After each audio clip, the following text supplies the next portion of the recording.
much for joining us. Good morning. Thank you all so much for joining us. My name is Caroline Roberts. I'm the General Counsel and Senior Director of Public Policy for Children at Risk. For those that are new here, Children at Risk is a research and advocacy nonprofit, and we look at the research and data for children across a number of different issue areas and then advocate for changes that are backed by that research and evidence. One of our issue areas that we've been involved in for a long time is human trafficking. So that's what we're going to focus on today. This event is hosted in partnership with Texas Family Leadership Council. This is a collaborative of family-serving organizations across the state. And then a huge, huge thank you to our sponsors, Uber and HEB Helping Here. Also, a thank you to our partners, 1211 Partners, the Montrose Center, Pasadena Norte Center of Hope, No Trafficking Zone, Collective Liberty, Demand Disruption, and Unbound. A little bit of housekeeping. You can view the agenda in using the link that's in the chat. Also, I really encourage you to send in your questions for the speakers. We have such a great lineup today, and you can send questions using the Q&A function. Also, we will want some feedback on these events so that we can continue to provide you more and more informative and relevant events. So please provide feedback when that survey happens at the end of our event. So with that, I am going to introduce our first set of panelists. So this panel is really focused on language's vital role in combating human trafficking. And we're looking at those intersecting dimensions that underlie a lot of the vulnerabilities to trafficking. So Kaylee Pandy, who is the implementation specialist at Three Strands Global Foundation, Fuang Marquez, the community impact director at Demand Disruption, and then Rhonda Kirkendall, who is a social worker and survivor leader on Texas Human Trafficking Survivor Leader Council, is joining us today to talk about how we can be more inclusive and intentional with our language. Thank you so much for joining us.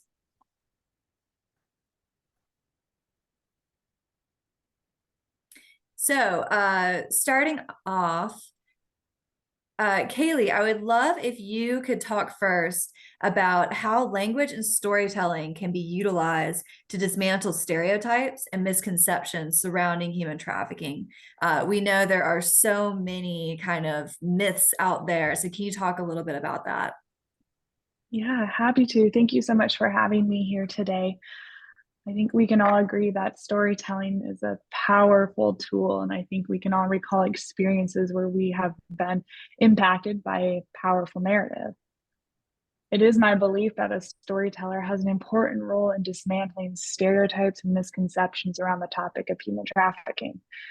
It's crucial to take an approach of storytelling with sensitivity, accuracy, and with a commitment to understanding and addressing the complexities of human trafficking.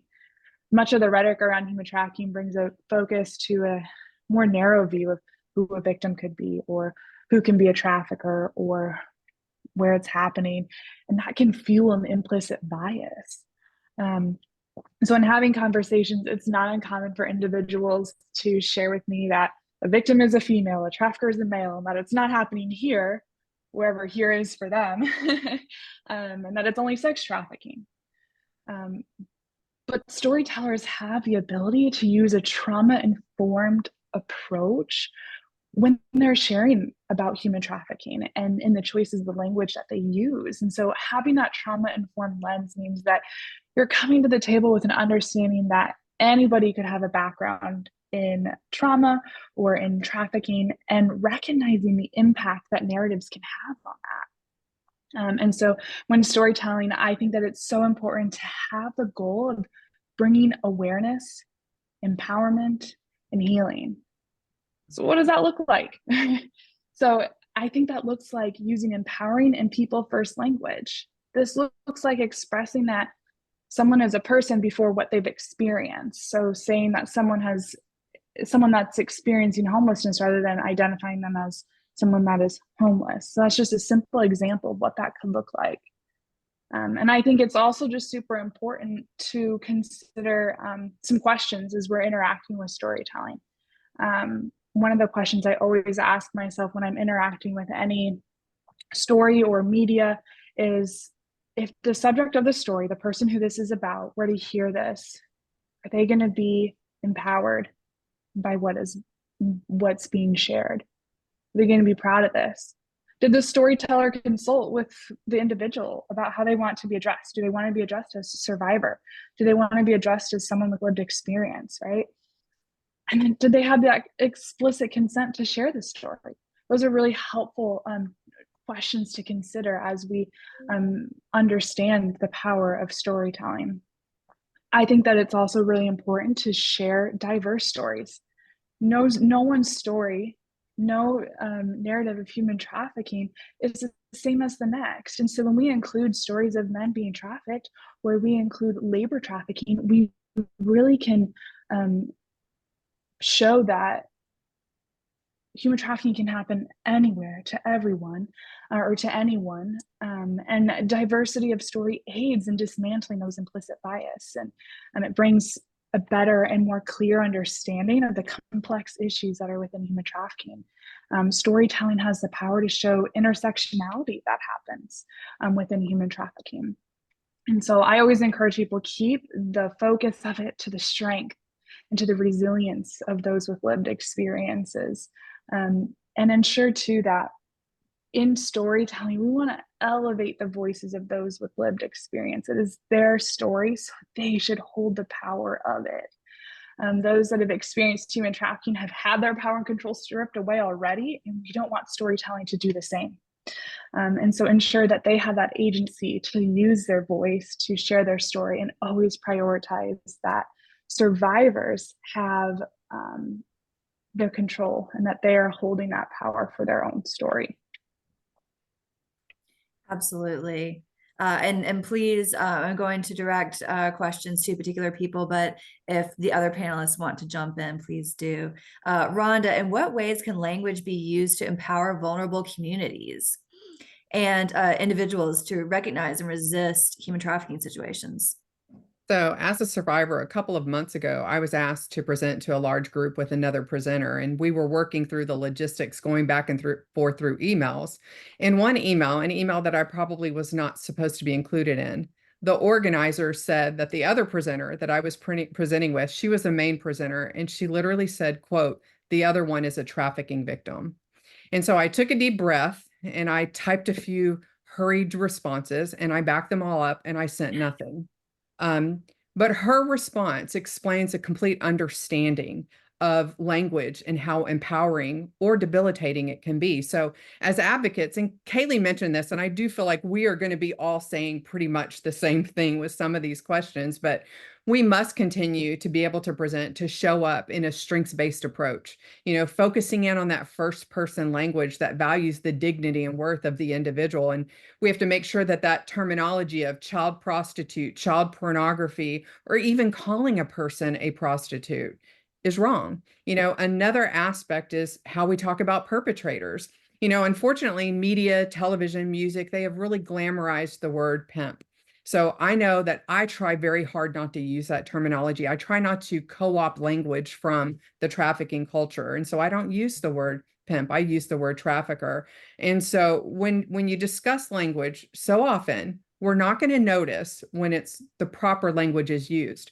But boy, when something goes awry, when something is said, I shared that experience that I had in the email referring to me as, the other one is a trafficking victim. But I can tell you that I could not verbalize why I felt what they said was wrong, but I felt it.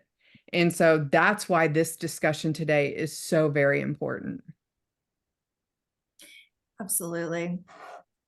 Kaylee and Fong, what role does the media play in shaping public perceptions of human trafficking? And how can language be more accurate? For instance, Rhonda brings up the word pimp. I think of Pimp My Ride and all of these very blasé ways of using that word, or even glamorizing ways of using that word. Yeah, for sure. I think media plays a huge role, and I think it's always a continuing part of our work to establish that narrative, especially our organization um, working with buyers, for instance. There's this known connection between demand and supply. And so when we have this label on the word demand and on the word buyers, even on the word pimps, we see and narrow them into this place. And we're not recognizing the potential vulnerabilities that exist because of the fact that media, pornography, just the hypersexualization that is currently happening in our culture, it is a vulnerability for everyone. Most of the men that organization speaks to at the point of arrest, they found the solicitation point from an online website. And these men, we've been able to gather data, over 600 men that we talked to, more than half are married, more than half have children. Um, a good number of them are a part of a faith community. And it's not to shame them, of course, but it's a part of that kind of tearing apart that narrative of this is what a buyer looks like. This is what a pimp looks like. This is what a trafficking victim, survivor, what this looks like, and being able just to take back that narrative and do it in a way that's informative, doing it in a way where we can provide resources and help people to see beyond what media tells us, what you know what is like the common knowledge or the common understanding of what trafficking is, because all of us understand that there's definitely many different parts. Yeah. Yeah, I think to your point, we're thinking about stereotypes for survivors, but there are really harmful stereotypes for even traffickers and buyers. And on the trafficking end, I think that probably gives shield to people who don't fit that stereotype, but are nevertheless trafficking. Fawn, can you discuss the importance of using inclusive and culturally sensitive language when addressing human trafficking? Yeah, I think that in my perspective and my role in our organization is actually a little bit more upstream, because we're trying to meet community members where they're at, specifically targeting prevention. The average age of exposure to illicit materials online is 9 years old. And so this is a very sensitive topic, especially for families of all sorts of different backgrounds. And especially since, where we're based out of Houston, so many different cultures. And so it is so important for us to recognize where people are coming from, especially when dealing with this.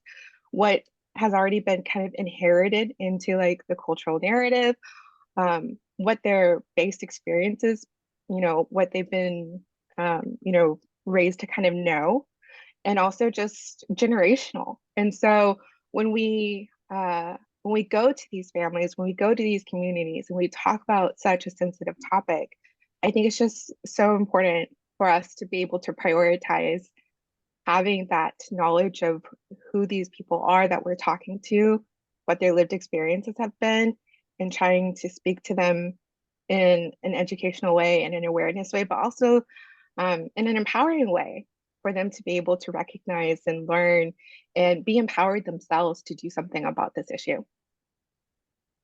Yeah, and one other thing that I think of, because we worked on this a bit a couple of years ago, but resources in different languages. We have such a diverse city, such a diverse state, and as a country, we're so diverse, and yet there's so many resources that are in English only. So what about reaching young people around human trafficking? How do we engage youth and young adults? How do we help even kids in age appropriate ways understand human trafficking?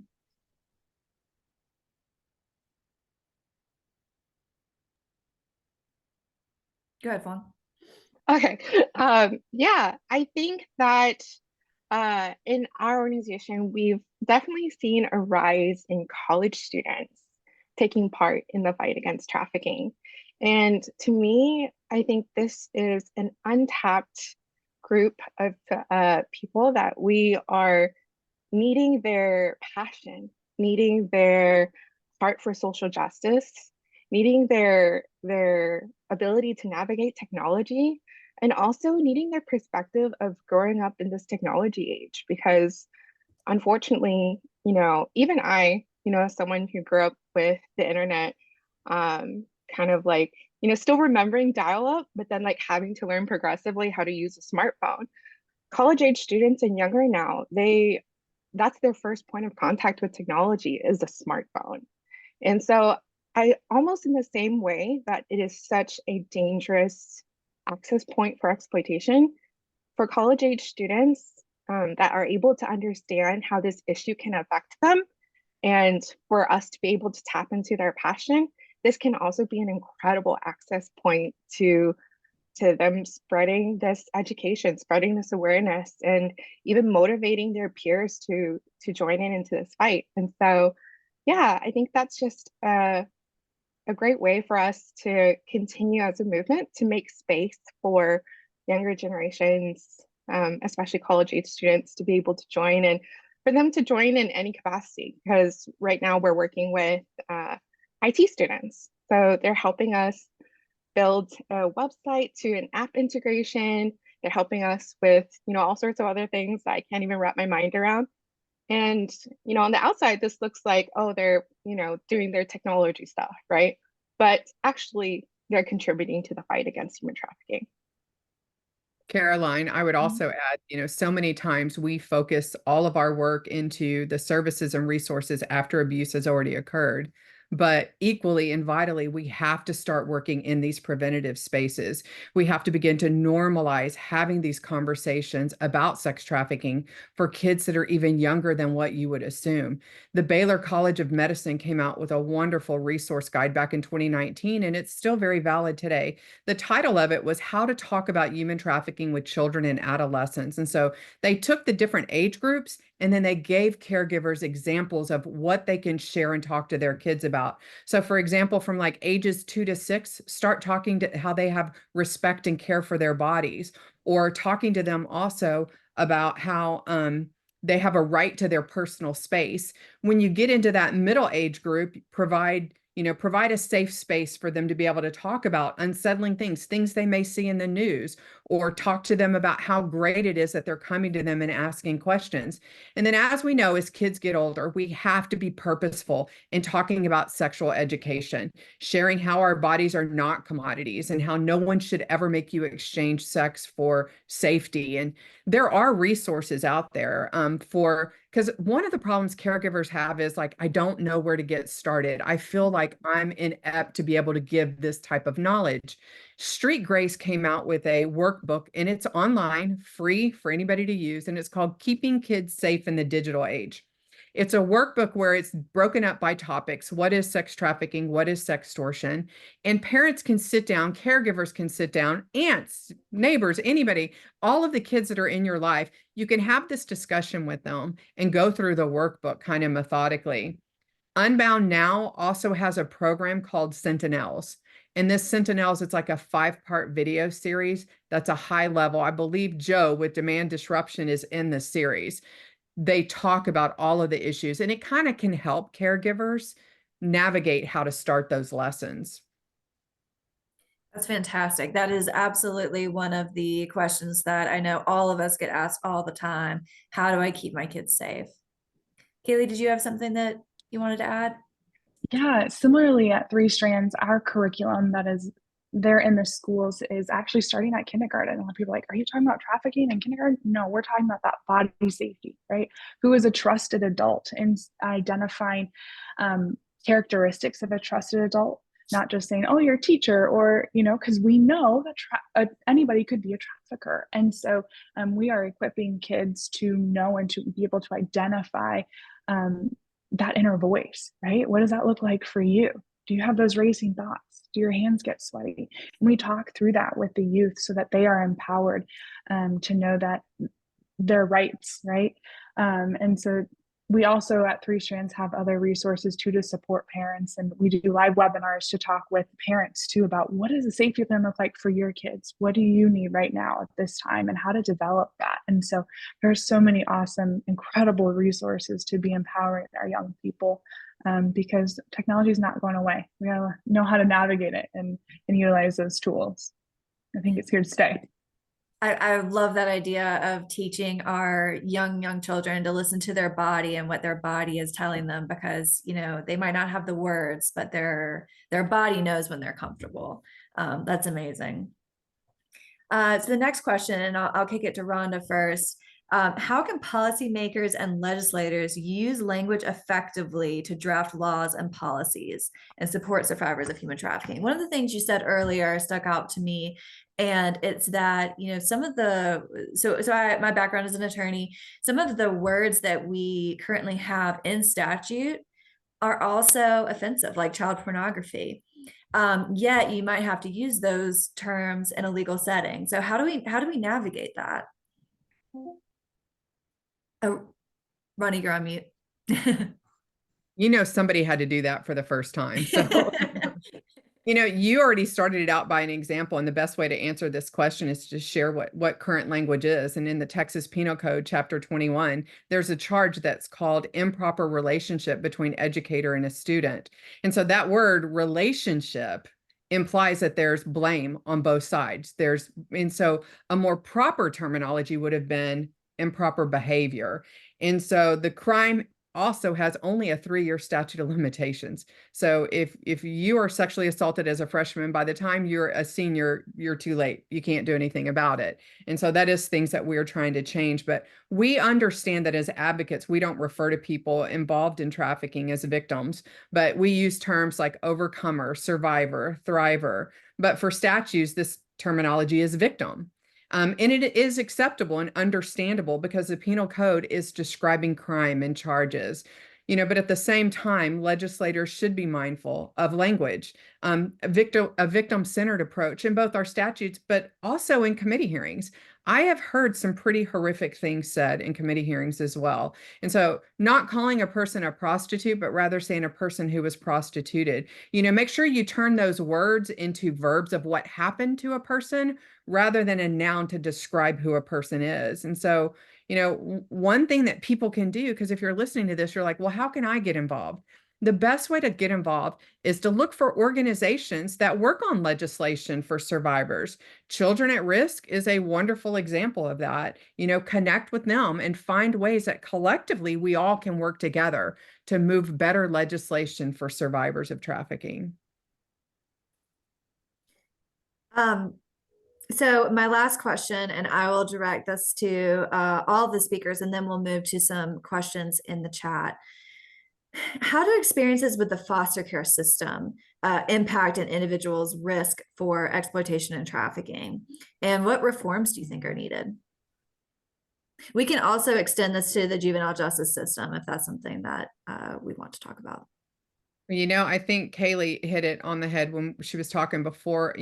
First and foremost, those traffickers will look for vulnerabilities to groom and exploit potential victims. And so for the very same reasons that a child is removed from their home, whether that be drug abuse, previous sexual abuse, or lack of housing, physical abuse, those are the very same vulnerabilities that traffickers look for. And so this is why there's such an increase in the risk of exploitation for children in foster care, children in juvenile justice. They look purposefully for kids that come from hard places. So as far as reforms, there's not a single reform to address it, because it's crucial that we work on wraparound services that address kind of the complexities of sex trafficking, visiting with medical doctors, therapy, both individual and peer. They have found that group peer therapy is wonderful for child sex trafficking survivors, and educational opportunities.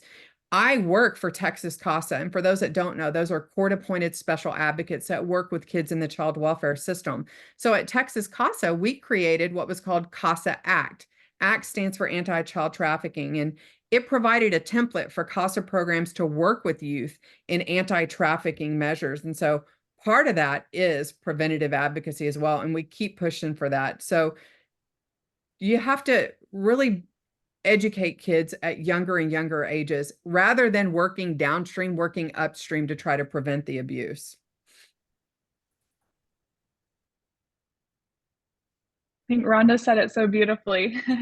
Totally, fully agree with that. And I actually have a CASA background as well. And I'm a CASA in my state of Illinois. And one of the things that we have in Illinois is that our kiddos actually have the opportunity to stay involved in those wraparound services that Rhonda mentioned until they're 21 years old. And so advocating for tools and resources like that, because those years right out of high school are so fundamental to the trajectory, right? And so to have those supports is just an incredible thing that I think we can all advocate for within our respective areas, because like Rhonda said, traffickers are looking for unmet needs. And so any population that has that increase of unmet needs is likely to be targeted.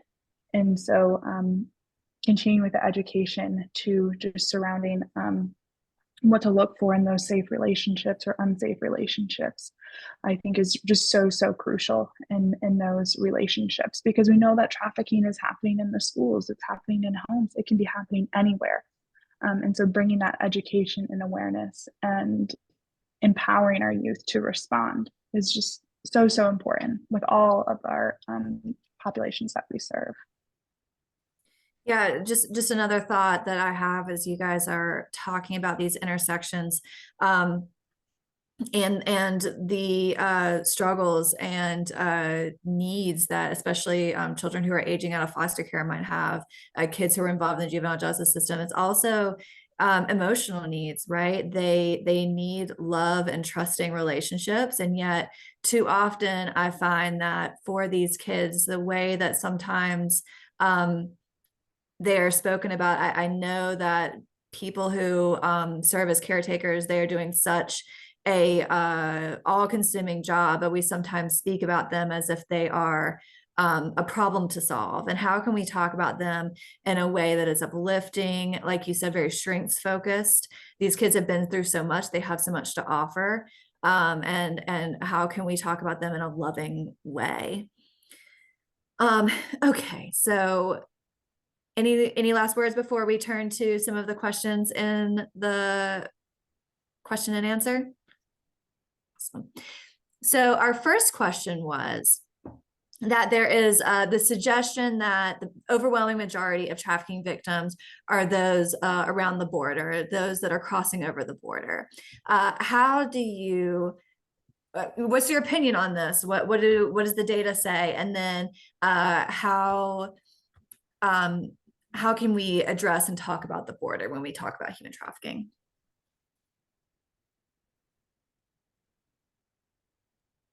So first, we have to understand there's a difference between smuggling and trafficking. And I think a lot of times, even in the media, those terminologies are used interchangeably, and they're not. And so smuggling is a crime when somebody chooses to come across the border willingly. And it's a lot of times they word it as it's a crime against a country coming across illegally. And then human trafficking is when somebody is forced into sex or labor through force, fraud, or coercion. And sometimes smuggling can turn into trafficking, but usually trafficking doesn't turn into smuggling. And so we have to understand that we use those languages. The work that I do and what I've seen, I see more Americans exploiting Americans. Is that saying that there is no trafficking coming across the border? Absolutely not. There are huge vulnerabilities when you come across this country. A lot of coyotes may hold people ransom for money, but that's exploitation, but it's not trafficking. And so we have to understand this, that domestic sex trafficking is what I've seen more than coming across the border. Yeah, and just to add one thing to that, when we look at exploitative sex and trafficking that's happening in other countries, a lot of times the demand is being generated by those people who are coming from countries with more money, like ourselves.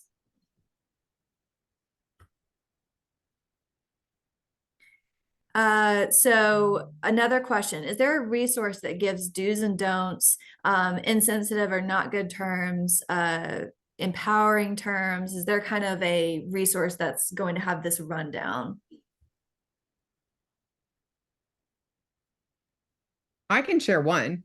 Texas CASA has a volunteer guide, and the volunteer guide is meant for CASA volunteers, but anybody that is working with youth and youth that have been trafficked, it is a advocacy for youth that have been affected by sex trafficking. I will definitely, while we go on to more questions, I will throw it in the chat so that they can have access to it. It's available online, again, free of charge.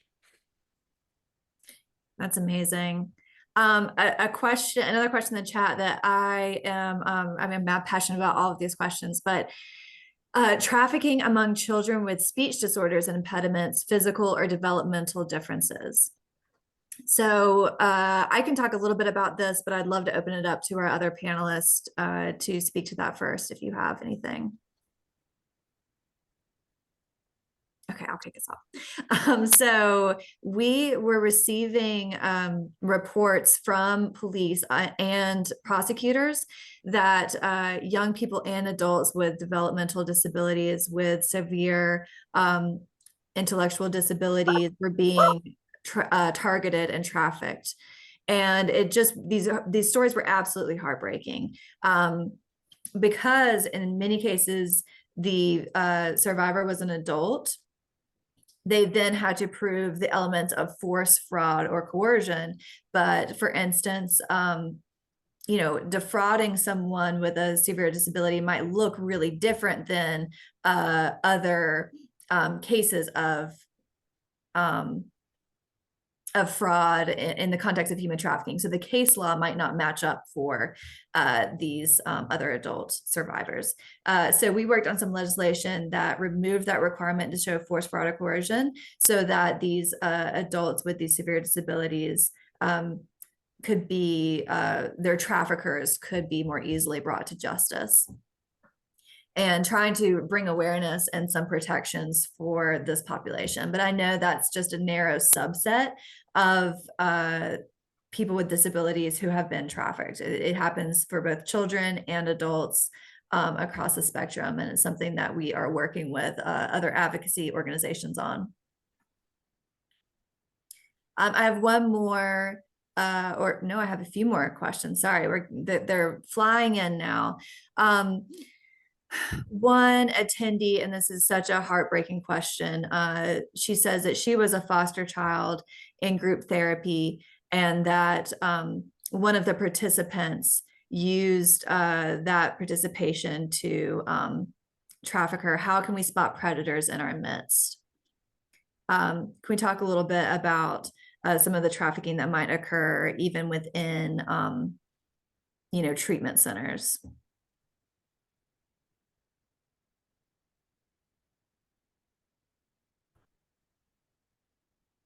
Haley, go ahead. Firstly, I just want to thank the panelists for sharing that. And that's such a tough experience. And I just want to acknowledge that first and foremost. That should never have happened. And I'm truly sorrowful that that has happened. I think that when it comes to identifying that, it can be really, really hard, really, really difficult. Oftentimes traffickers can really hide in plain sight. And so going back to identifying those red flags and knowing what to look for when it comes to human trafficking, and understanding that oftentimes when trafficking's happening, there's not a billboard that's saying trafficking's happening. And so having that ability to identify what those red flags are is a really important thing. But it's such a hard thing. I'm eager to hear what our other panelists have to say. One of the things thank you for sharing that information. And it happens so often.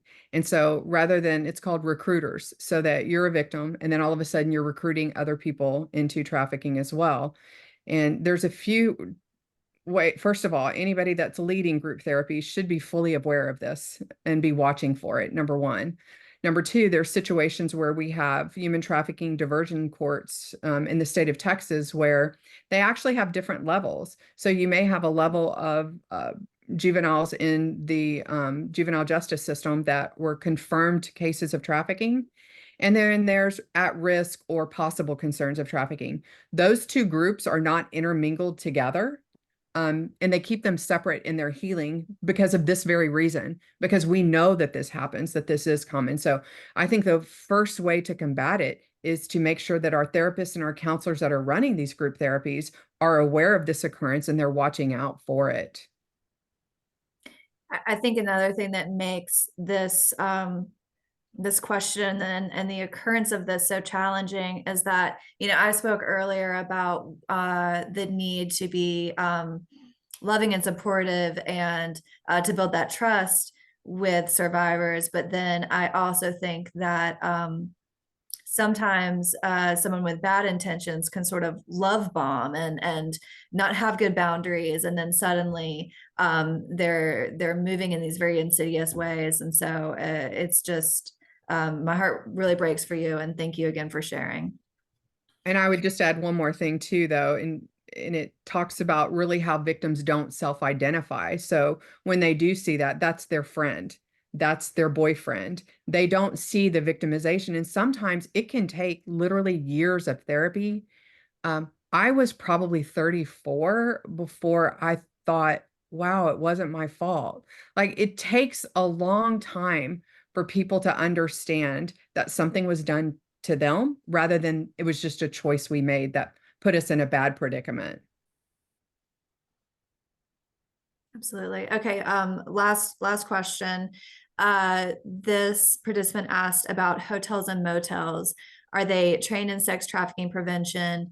And then how can we all get on board?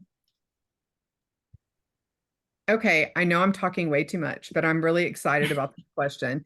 House Bill 390 was a bill that was passed in 2019? No, 2021. Yep. It was passed in 2021. And what it did is it mandated human trafficking education training in hotels and motels. And I think there was a certain number of rooms, commercial establishments for it to trigger this bill.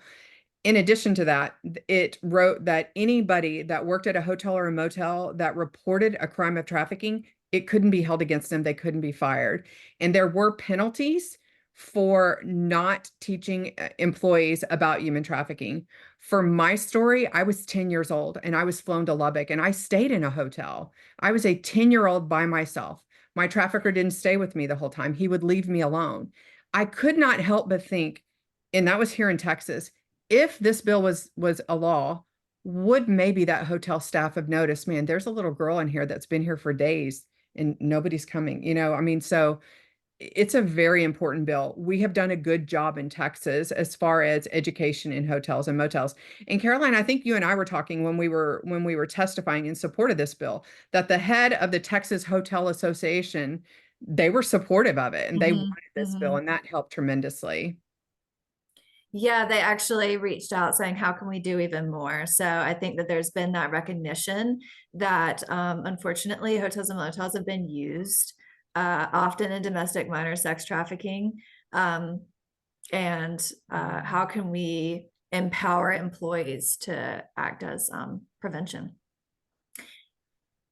So we are coming up on time. Thank you so much to all of you. This has been such an informative panel. I really, really appreciate it. Thank you so much, and I hope that you can join us again.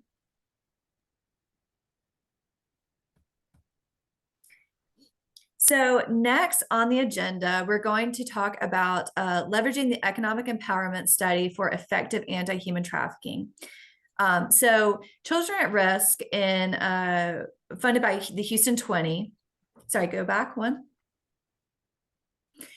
We surveyed 14 survivors of human trafficking. And we asked them about what economic empowerment meant to them. Why were we so interested in economic empowerment? It's because money, poverty, it underpins everything about human trafficking. Next slide. A little bit about Children at Risk, just quickly. We are a research and advocacy nonprofit, and we try to act as a catalyst for change. Next slide. So a little bit about our participant demographics. 14 survivors. They were all in the Houston area.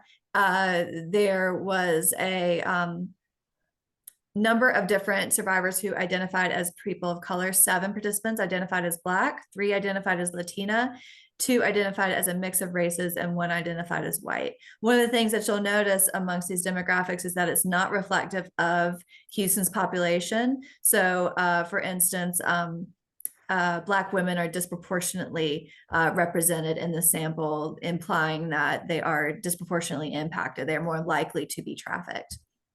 The age range also ranged from 19 to 55, with the average age of 39 years old. This is likely not reflective of the average age at which someone is trafficked. This is reflective of when they were able to exit and access services. Next slide. So we first asked them about their immediate needs. What did they need when they exited trafficking? The most common need was housing. 64% specifically said that they needed housing in order to exit their human trafficking situation. Likely more needed housing. This is just 64% brought it up because these were very open-ended questions. Food, medical care, mental health care, transportation, and employment. Those are the next most common answers. And then childcare, clothing, legal assistance, and education.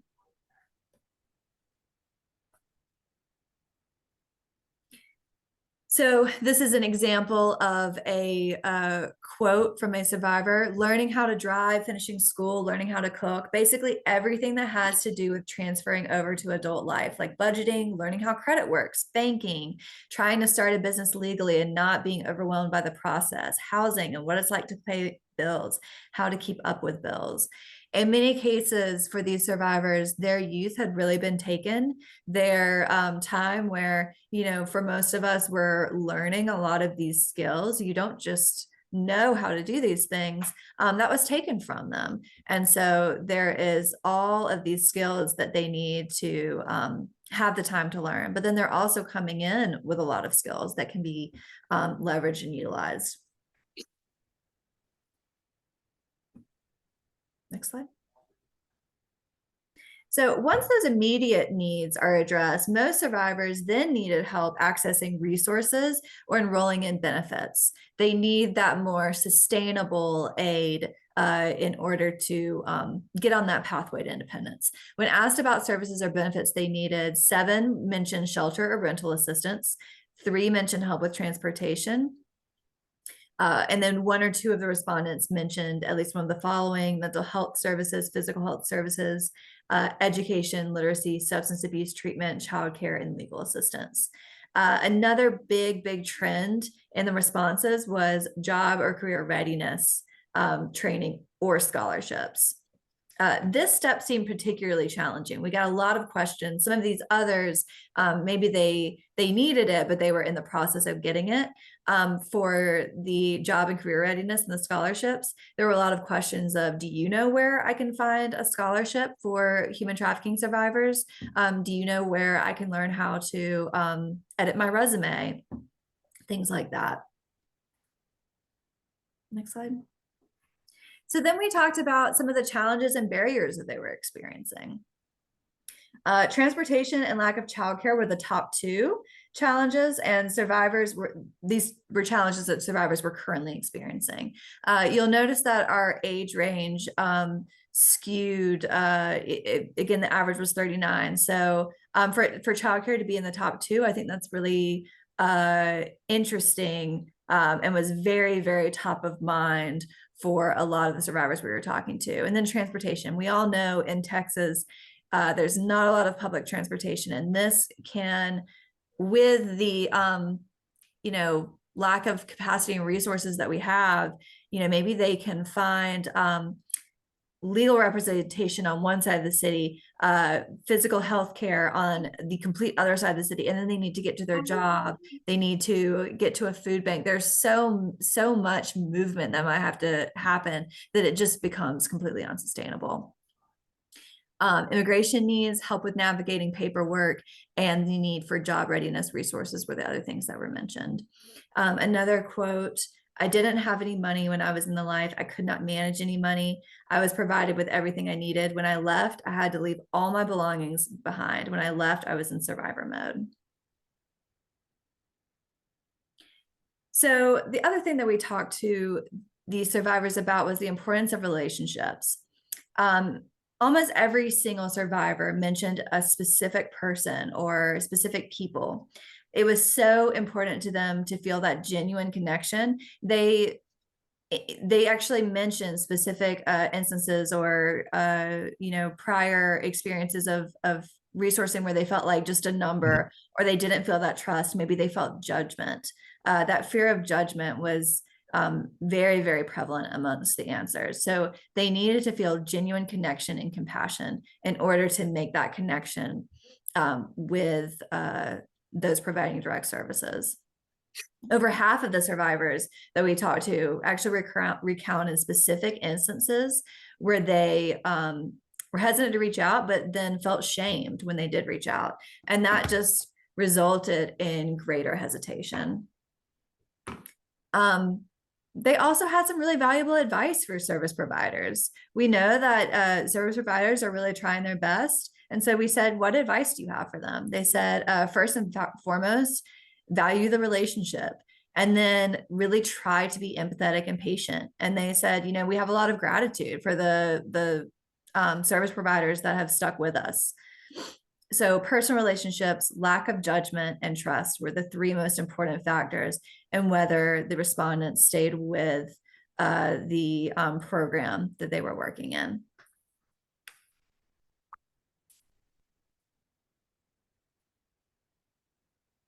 Next slide.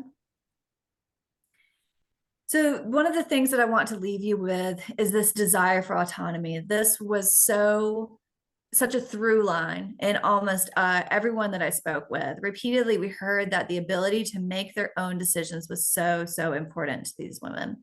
You don't want to ask people for stuff. You want to do things on your own. For many of them, they had people who they were supposed to be able to trust just abuse that trust in unimaginable ways. And they want to have control over their life. They want to be able to, maybe start their own business. They want to be able to manage their own money. They want to take back that control that's been taken from them in really, really inspiring ways. Also heard from many of those surveyed that they wanted to help other people who had experienced things like they had, but they want to be able to do that in a way that is empowering, self-directed, autonomous. And so how can we empower them? Some of the key takeaways that we had was that support is often focused on the first 6 months and satisfying emergent needs, those emergencies in their lives. And then we need better long-term supports and career pathways resources. So maybe for these survivors, they've gotten a lot of those basic needs met. They're even getting, more sustainable resourcing for some of those needs. But then how can we help them get onto a career pathway to a sustainable, well-paid, well-compensated, well-respected long-term career that they so deserve? How can we get survivors to that point of autonomy that they so desire? And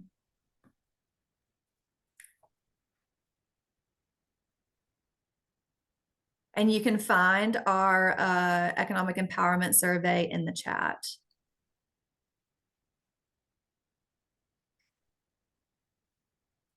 So moving on, our next panel, Unveiling Vulnerability, Understanding the Factors Paving the Way to Human Trafficking. So in this panel, we are going to talk about those vulnerabilities.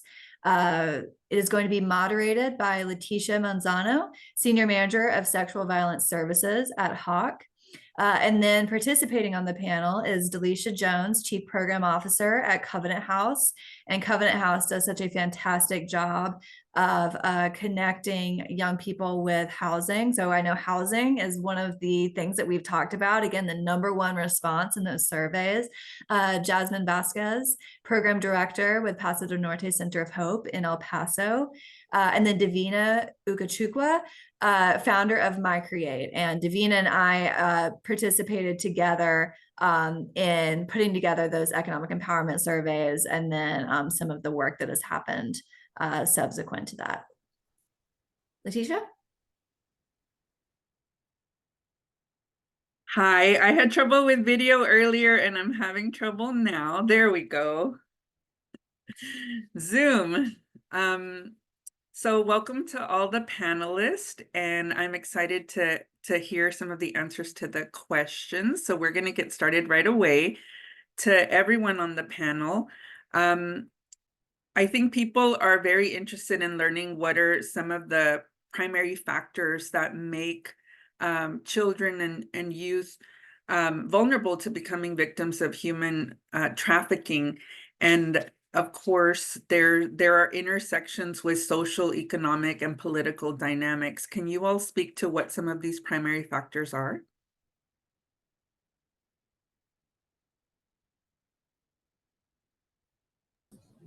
Sure, I can go ahead and start about that. So one of the major contributing factors to trafficking, as you said, is poverty, socioeconomic status. And I do want to emphasize, it does not mean that everybody of every race of all socioeconomic statuses are not vulnerable.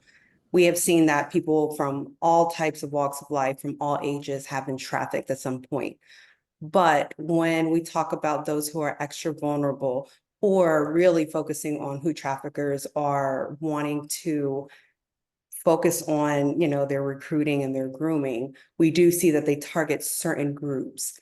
And those who don't have certain needs met, housing, a safe place to lay their head, a safe place to put their things, food, those are the folks who are very vulnerable to accepting opportunities that, may look like a solution to some of the issues that they're facing. And that is why we say socioeconomic status, poverty, those are some of the things that lead to people being trafficked, especially being vulnerable to being trafficked.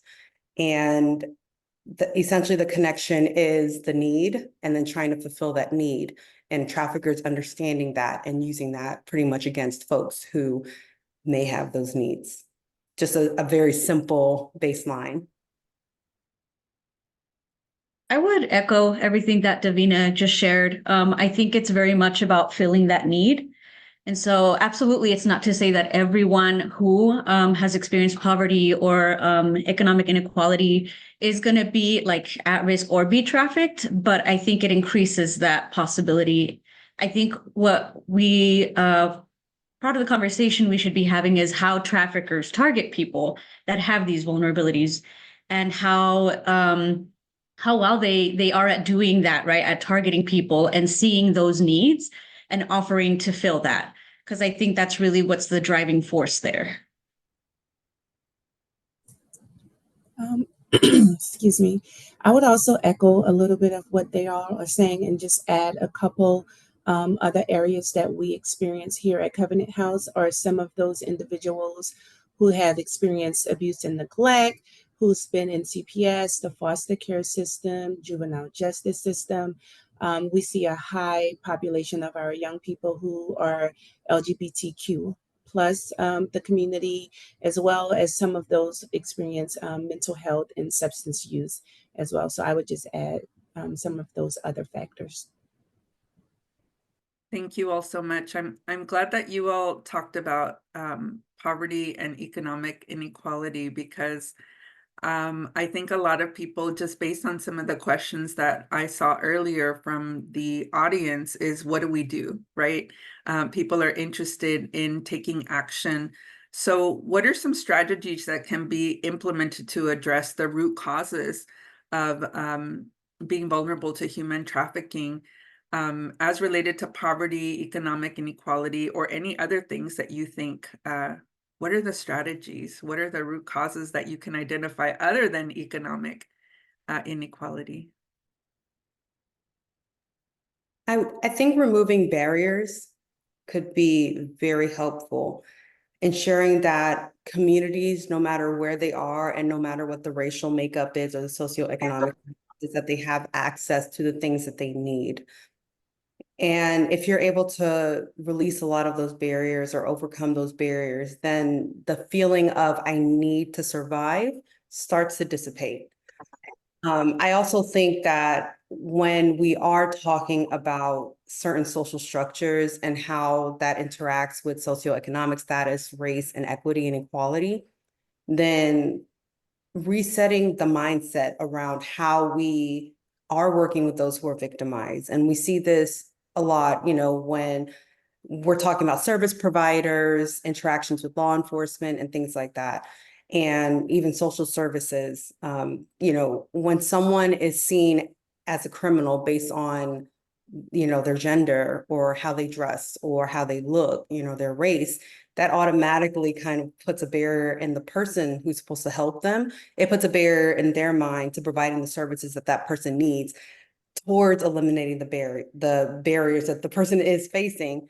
And so an example would be, when we see a young Black girl who is being trafficked for prostitution, it may just be that, oh, well, that is a norm. And rather than finding ways to support and bring that person to safety, it may just be ignored because for some people, that's a norm. That's what that culture does. We're expecting that from that culture. And why should we help in, helping them continue on in that trend?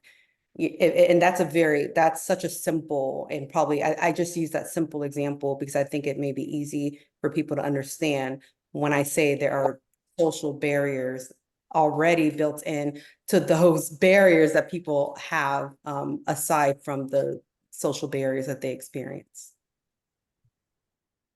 I would agree. I think absolutely making some of the resources more accessible. I think, a lot of times individuals that do end up being trafficked are already involved in some of these systems, whether it's juvenile probation, whether it's foster care. And so there are these, procedures very much in place that have been implemented for years, right? And it kind of continues to perpetuate, I think, some of the stigma around it. I think some of the earlier panelists also said it brilliantly when they talked about language. I think that there has to be a shift in some of the language that gets used when we're talking about survivors of trafficking. We still often hear terminology like child porn or child prostitute. And I think that the language really needs to shift to be more trauma informed. Thank you all. And I think this is probably the order we'll be going in.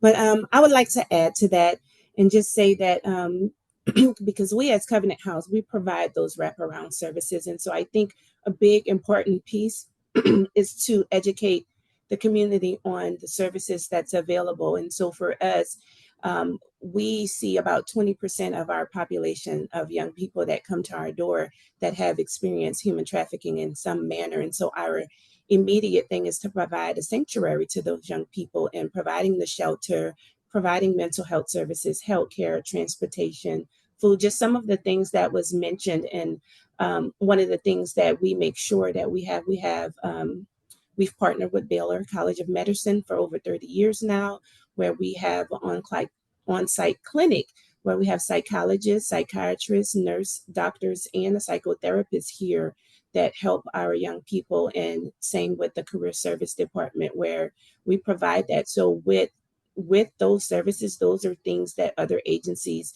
can ensure that they are putting in place so we can prevent some of these barriers, along with childcare and different things of the sort. Promoting access to quality education and employment is very important for these young people, so they don't have, well, not young people, but people in general, so they don't have to feel that that's their only option. So just providing that safe place and getting to those immediate needs can help deter some of what we're experiencing. So I'm really interested in both of the perspectives that you all gave, and I'm saying both because it sounds like we need to address root causes by educating people on the dynamics of sex trafficking, and then changing the beliefs and the attitudes that people hold around this issue, the maybe even thinking that's just how it is, you know, what can I do? But on the macro level, just really educating the community about those dynamics and changing the beliefs and the attitudes.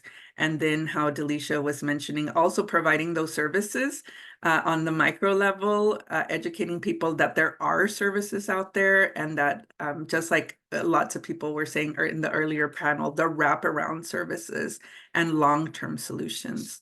So thank you all for that. So, you know, with that said, I think Jasmine or anyone on the panel, Delisha talked about it a little bit.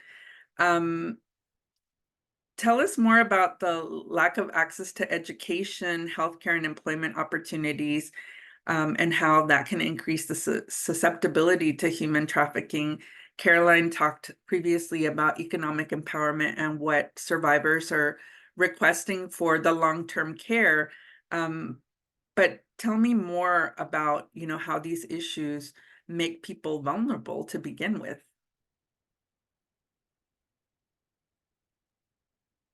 Well, I think in my experience, what I have seen, and I can think of 3 different individuals that are in our program, just off the top of my head, where a lot of it is cyclical, not the trafficking itself, but these vulnerabilities that makes them more susceptible to it.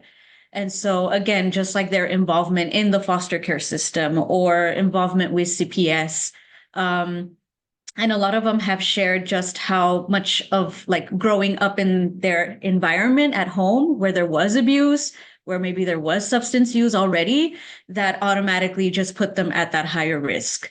And it's very heartbreaking. I actually had one of our survivors recently shared, you know, how her mother was recently incarcerated, and she went into detail about just all of these different things that she witnessed as a child. And she said, you know what, I didn't realize at the time that all of this was kind of setting me up for what was going to happen to me. So I think, again, just talking more about like the systems that are in place and access to some of these services, but also working with family units as a whole, because I think that's what we're seeing, especially when it comes to our youth, right? Like, of course, the youth needs that assistance, but then we start to talk to them and they start to share about maybe some of the things that their family has gone through.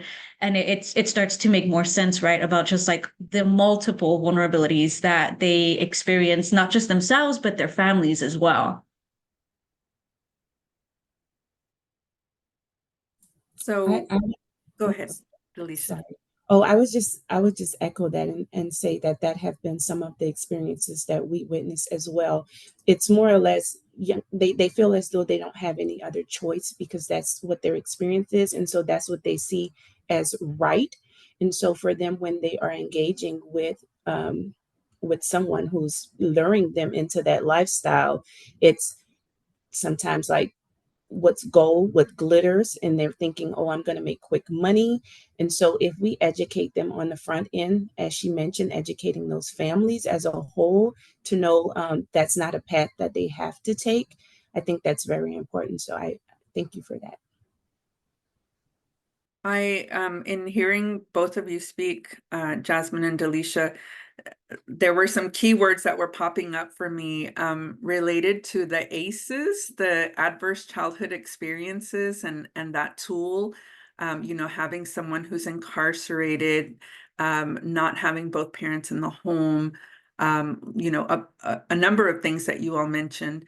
And I just want to invite the audience to look at that tool. It's been updated, because there are probably people in the audience today who are providing social services in other realms that work with children, whether they're educators, whether they have economic empowerment programs, counseling programs, but really taking a look at those risk factors on the ACEs and that they may contribute to the vulnerability of sex trafficking. I don't know if anyone wants to say a few words about your experiences with the ACEs, or if you use them at all.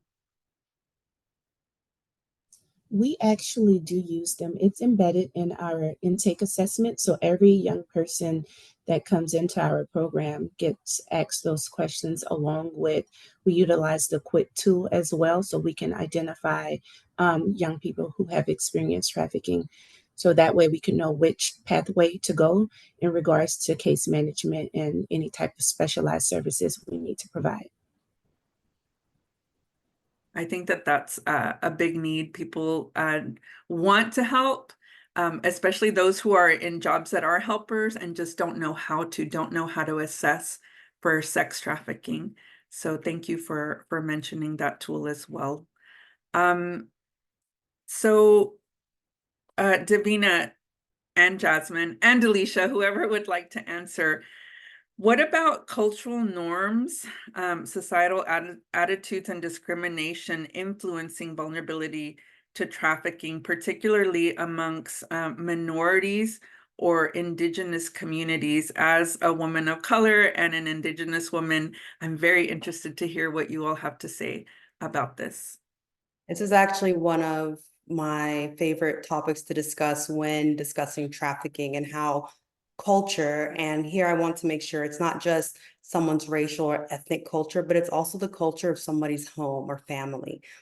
And it can play a very big part from recruitment all the way to escape, all the way to the ability to speak about what has happened to you. I think culture, so I am a first generation Nigerian American, and I know the culture of my home, and reporting something, you know, can be, you know, and when I say reporting, even just announcing it to your family, depending on where you come from and the background, that can be very devastating for some people. And we know that we've heard in a lot of Black communities, for example, expressing, I have been sexually assaulted is one of those things where a lot of even mothers have said, don't talk about that. You don't want to ruin someone's reputation. You don't want to ruin the family dynamics. So I will start with the culture of the home. Sometimes some certain actions and certain things that people do are seen as the norm. And that can be our family sells drugs and that's the family business. And so that's what I'm having to do, for example. Or my family thinks it's very normal to engage in X, Y, and Z behavior. And if we then look at that compounded with the culture of someone's ethnicity or race, you know, it may be very dishonorable to report or to say this bad thing is happening to me. It may be dishonorable, you know, to admit that something negative has happened to your family. I know that in Texas, we talk a lot about Asian cultures where coming forward and, you know, saying that I have, you know, someone has done this thing to me, it's looked at down as shameful. But I actually see that in a lot of different cultures around the world. And, you know, especially in labor trafficking, oh, you let somebody use you in that way. And so some of these cultural things not only can make someone vulnerable to being trafficked, to being recruited and being groomed, but it can also be another barrier to getting the support and help that they need.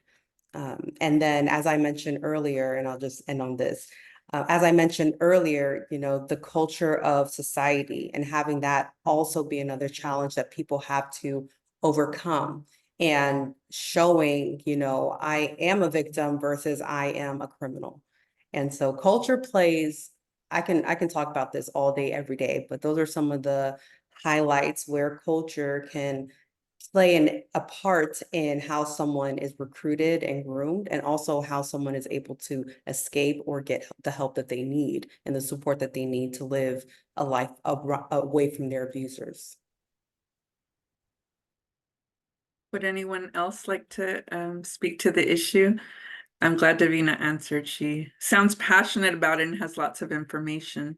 Just wanted to check in with everybody else. I would just echo a lot of what Davina shared. I think very similar in the Latino culture. I think it's one of those things that a lot of times there's abuse in the family, and the family culture is you don't talk about it, right? You don't say this to anybody, you keep that to yourself. And again, that continues to kind of like perpetuate that over generations, right? And it's become cyclical where like the children, the grandchildren, right? And so it's one of those things too, where I think building maybe more of that awareness too, and I think education just around trafficking and being able to talk about it in those spaces.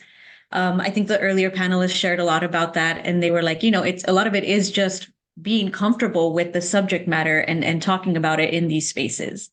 And so building a culture around that, right? Of like, yeah, this is something that happens and we should be able to talk about it in a safe space, and provide the assistance to those who need it. I think too, there's a lot of culture just around media and how it gets represented. And that also just kind of continues to get perpetuated, you know, even with some of the we'll see news articles, right, of maybe someone who was identified as a trafficking victim, but the language around it, sometimes it's very, very skewed and it implies that there's some guilt on the victim's behalf. And so I think there's also a culture there in and of itself surrounding the media of how this is perceived, right? How trafficking gets perceived. And I did want to just mention one more Sure. thing. Mhm. That I'm not sure if this is something that's like outside of a lot of survivors, like our conversations together, something they have noticed is the culture of their traffickers. So for a lot of traffickers, it has been their culture to be a pimp. It has been their culture to, you know, sell drugs and make other people do it for you. And so one thing we hear is that sometimes traffickers are not aware of this is wrong because that's normalized for them. And they also feel that this is what I'm supposed to do. This is what I've been told I'm supposed to do. This is the way to live life or to look like I'm, you know, the big person on campus or whatever it is. And so that's another, when we're talking about culture, that is something else. When we're talking about education, it's not just educating those who may be vulnerable to trafficking, but those who honestly could become traffickers, or those who come from a line or a community where trafficking is normalized and being the trafficker is better than being the victim. And so I think that that culture is something that should also be discussed. And I'm going to throw in there the culture that allows, or not allows, but normalizes being a buyer as well. Like we cannot leave that out. It's a big part of prevention. It's a big part of identifying those root causes. I think culture is really important. Culture in the home, what we learn at home, absolutely. I'm going to jump to the next question, and we have a lot of questions coming in through the question answer. But I think it's going to go back to Caroline and Rhonda talked about bills that they worked on, laws that were passed that helped with language and cleaning up language, changing our culture of that's language is culture, right? How we talk about sex trafficking nowadays. But I'm wondering, Davina or anyone else, what policy reforms are needed to address these vulnerabilities that fuel human trafficking? How can we ensure that anti-trafficking efforts prioritize protection and empowerment of those that are at risk? So more on solution focus, more for the audience that's out there wanting to know how they can take action, how they can talk to legislators around what's needed to reduce some of these risk factors. So I would say that and sorry, let me give this a little bit of thought too. I would say that when it comes to legislators and things that you can do to change, you know, when we're talking about changing laws, let me start there. We can change a law, but sometimes we're not always changing a mindset. So I do think two things need to happen when we're talking about legislation and wanting to change legislation. is that we should also be working at the grassroots level to change the mindset so that it kind of matches with that legislation change. I do think that, you know, things like making sure we're not calling children who are being forced to engage in commercial sex, not calling them prostitutes, was major. I really believe that that is major, and understanding, bringing that mindset up to understand we do not have child prostitutes. That doesn't exist. Or it shouldn't be something that exists in our culture. When the changes that we should have around legislation, I think that there should be a little bit more protection for those who are especially vulnerable to being trafficked. We should definitely be focusing on our migrant brothers and sisters, those who are coming in from other countries, and making sure that they have pathways to, you know, and when I say those who are coming from other countries, those who have been trafficked and are here in the US without status. I would say that for me, I work in immigration with some of my clients, and it's difficult to not be re-victimized if you don't have something like work authorization. And there are pathways to that, but there are also a lot of barriers. And when you're talking about you're not legally allowed to work in the US, then again, basic needs. How are we going to get shelter? How am I going to get food? How am I going to be able to pay for transportation to get from and to school or to work?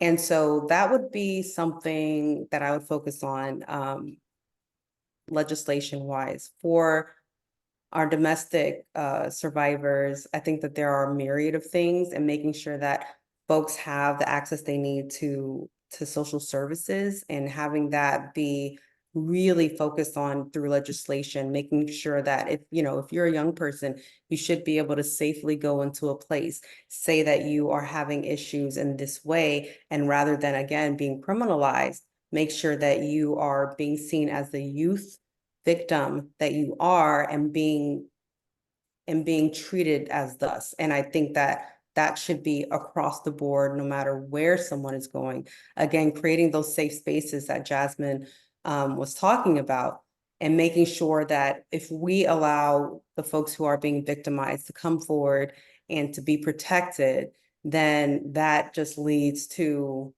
I think, less, especially re-victimization. I think that answered your question. Absolutely. Yes, absolutely. What I'm hearing, the resounding is education is going to drive change. It's not just changing the laws or setting up programs and services, but really changing those long-held beliefs that we've had. And then also what has been coming to mind as you all are speaking, how many years ago, since the 60s, when Audre Lorde said, "Your silence will not protect you." We need to break the silence around the issue of sex trafficking and minors, and get comfortable with talking about exploitation in our homes, in our communities, at all levels of service, that all of the institutions that will engage with young people. And maybe legislation can help with some of that. For example, mandating some for it to be part of our educational system. I think support for families as well in education, not just the education like the schooling, but educating specifically about the vulnerabilities of exploitation can be helpful. This has been great. We have not too many minutes left, and there's some questions on the question and answer portion of this Zoom meeting. I'm gonna take a minute to probably just say that some of these answers will be answered in this chat, because we're not gonna have a lot of time. But do you all know about, I know that there's one in Harris County, but I will let you all answer. Somebody said that several years ago, one of the changes in the Dallas Police Department is that they stopped targeting young women as I'm going to say the criminals, and began to see them as victim survivors. Are there programs for other police departments across the state to train police so that they can understand the victimology of human trafficking?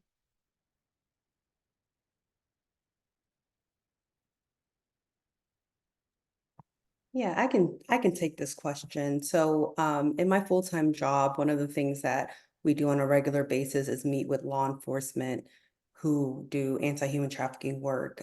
Here in Houston, it's called HATRA, the Human Trafficking Rescue Alliance. And what we have gratefully been seeing is that when they are doing these type of sting operations where they're going in and they're looking for those who are engaging in prostitution and buyers, they are also inviting social service providers and other folks who can be a support for potential victims, especially if the victim is a minor. Because automatically, if we see that someone who was a minor engaging in commercial sex acts, we don't assume that they're prostitutes, which again doesn't exist. We say that they are victims of trafficking. And so what we've seen is understanding that some people may be engaging in prostitution, for example, by force, coercion, fraud, and that there is a need to make sure that they feel supported and safe at the point of interacting with law enforcement through a sting operation. So I do think that, and I've also been speaking with a few other law enforcement departments, not just here in Texas, but across the south of the US and East Coast. And we are seeing a general shift of sting operations, for example, that don't, engage law enforcement in like all that gear, all that scary gear, and the DA is there, and all these things are going on at once when someone is probably just needing a time to be able to say, hey, I wasn't doing this on my own accord. I was being forced to do this. And so we are seeing a shift. I'm not sure if it's, every single city in the US, but I do think generally across the US, based on conversations that I've been having, we are seeing a shift. We are seeing more conversations around this specific thing. So I hope that's helpful. I'm not sure if it's a program, but we do have trafficking task forces that do work with law enforcement and other, investigative offices exactly on this that was asked. I would like to add a little to that. So I can't, as Davina mentioned, I can't speak specifically for if there's actual programs, but what I can say is we partner with HPD, and what they have done is when they come across young people out on the street who have expressed that, instead of arresting them and taking to jail, they tend to bring them over to us to get that additional help that they may need. So that partnership has been a really good partnership for us, where they bring that vulnerable population over to Covenant House so we can help them on the front end. Yeah, and I was just going to share the same thing. I don't know if there is any specific program.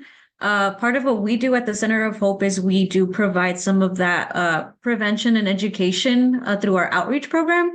And what we are trying to do is connect with the police academies so that some of the younger officers that are going to be part of the police, local police, can have some of that education. Because I believe all of the, and I could be wrong, but I believe all local law enforcement does have to have some kind of training on trafficking. But we're trying to give a little bit more information as far as like what services are available in the area, and then how they can reach out to local advocates to connect potential victims that they come across. Thank you. Wow, there's just so much to talk about, so much to talk about, and I think everybody has great ideas for solution focused work. There is, so in Harris County, Harris County in Texas, we do have something called Project 180 at the DA's level, because we've got to work on every level. We need to work with those students in the academy, the patrol officers, the detectives. And if somebody falls through the cracks and that there are charges filed, the district attorney can also make that determination to connect them to services. We have about 3 minutes left. There is someone asking about leveraging corporations and businesses for economic empowerment. That's a question that I think is huge. There's some great questions on the chat. And so what we're going to do is probably take some time to go through those questions, not just the staff from Children at Risk, but also the panelists. And I will make an effort myself to answer some of these questions. So thank you all for your time. We're going to turn it back over to Caroline because we do have another speaker to speak on a different topic. Again, thank you all so much for participating and educating us. Wow, what a wonderful panel. And thank you for sticking around to answer a few questions. I love that last question, and there's so much to say. So I would now like to introduce our keynote speaker, Dr. Lydia Nuno. So she is the associate professor at Texas State University School of Criminal Justice and Criminology. Her dedication to the study and eradication of human trafficking is unparalleled. Through her extensive research, she has shed light on the intricacies of this crime. Over the next 15 minutes, she will share her insights and expertise. And then following her presentation, we will have 15 minutes open for a Q&A. And so this is going to be really interactive. Oh, and I see Veronica on as well. I know that you will also be contributing to the conversation as you contributed to the research. So I will turn it over to you guys. Well, thank you so much for having us. This has been a fantastic conversation. I've learned a lot, especially because most of the work that my colleague Veronica and I have conducted has been in California. So I'm relatively new to the area. I've only been here about going on 2 years now. But a lot of the things that we've discovered in California actually translate rather well to this region. And it's probably because it's the same issue. It's just a different setting. And it's like the same persons who are experiencing these issues, vulnerable populations.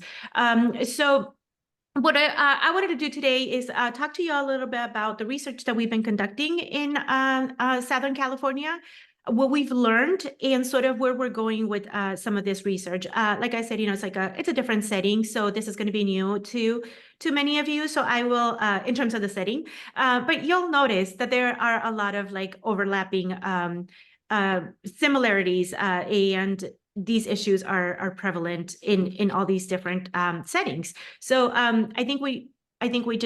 I just let you know if we change the slide, or I don't think I have access to changing the slide myself, but if you could just click all the way. Okay, there we go.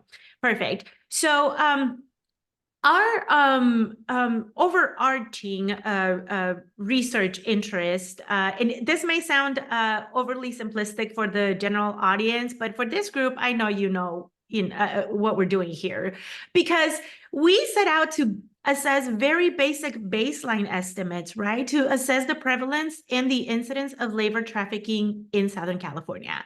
Now, coming from academics, being academics, we think about this like, oh, well, it's like, what are the correlates or what are the causes? Well, for this social issue, we don't even have baseline estimates. So we need to start from the very beginning to try to understand this issue.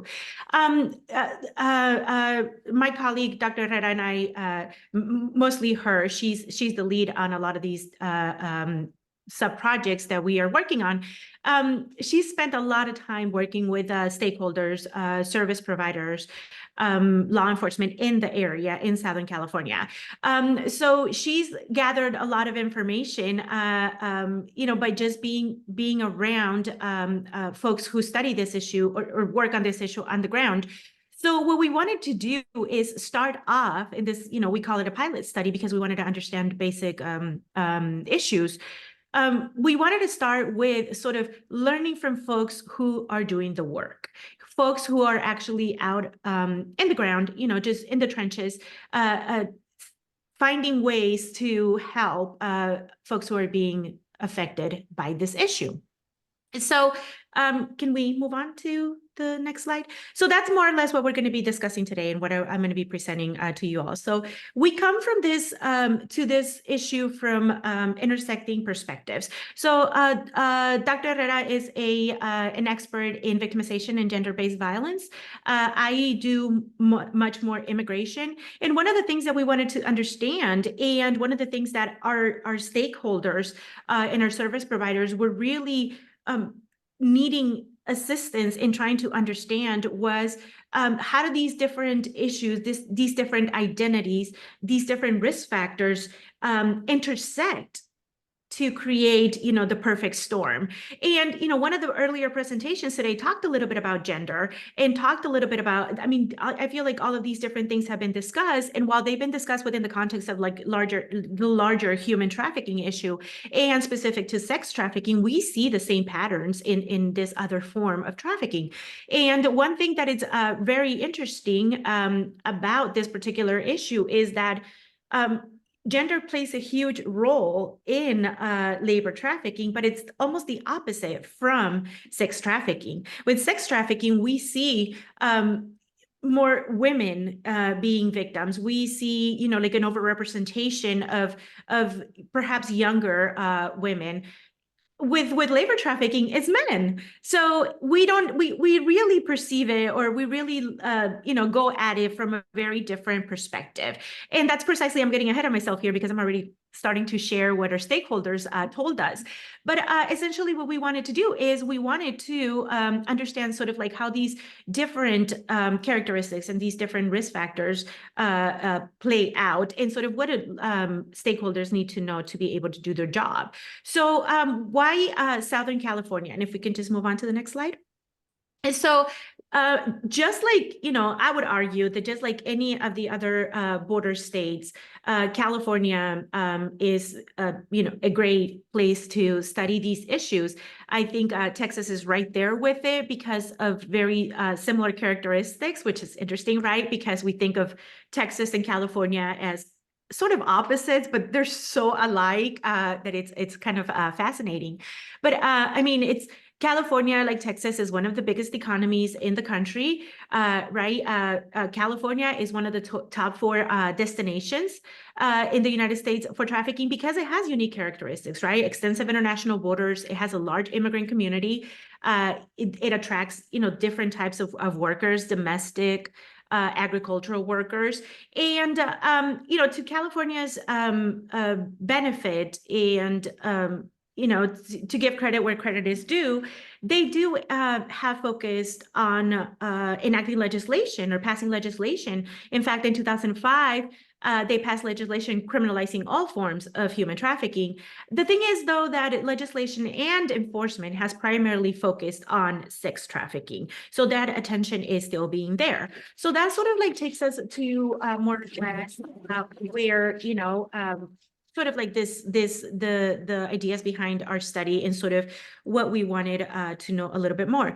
And again, much of what we did, you can just put them all up. Much of what we did here was guided by our observations. So all of the questions that we came up with were guided by our observations and the time that we spent as volunteers, again, mainly Dr. Herrera, with the Human Trafficking Task Force in Orange County. All of these different pieces of information that helped us structure and try to understand what it is that our stakeholders needed, our service providers needed to understand in order to serve their populations better. So again, the more and more time that we spend working with our stakeholders, or just engaging and attending like these meetings, attending summits, webinars, symposiums like this one right here, the more that we realize that there's no empirical research that can inform policymakers or folks who actually do want to create change. So what we focused on and what we wanted to do here is to just like assess the local efforts that were being done in LA County and Orange County, And sort of what strategic responses were they developing to better identify and respond to labor trafficking in their communities? I mean, I don't want to get too much into details with the methodology, but we did rely on a snowball sample approach, which means that, you know, some of the contacts that the investigators had established over the years sort of like, you know, gave us leads, and more people were included in our sample. And we ended up with 15 research participants with whom we conducted in-depth qualitative interviews. So in this next slide, I have, you know, like a little bit of sort of like who these folks were and who our experts were, and folks who shared their concerns and their issues with us. And as you can see, you know, it's like it is a variety. Even though we did have several attorneys, they're in different, you know, just spaces, so they were able to provide different pieces of information.